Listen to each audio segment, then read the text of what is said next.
আমাদের গ্রামে কালকে কারেন্ট ছিল না ম্যাম। হো, ঠিক আছে বসো। ছেলেদের মধ্যে কার হয়নি? আমার ম্যাম। করিসনি কেন? কালকে আমার চাচতো দাদি মরে গেছে তো, তাই করা হয়নি। দাদি মরে গেছে তো কি হয়েছে? হ্যাঁ, অঙ্ক তো দাদি করে দিত নাকি?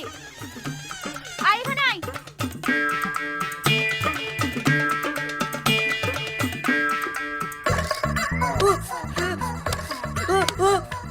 দেখ মেয়ে, কান ধরে দাঁড়া।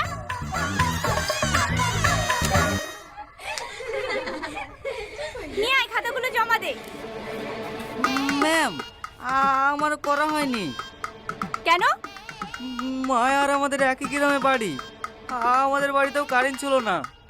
কারেন্ট ছিল না তো কি হয়েছে? মোমবাতি জ্বালিয়ে করবি।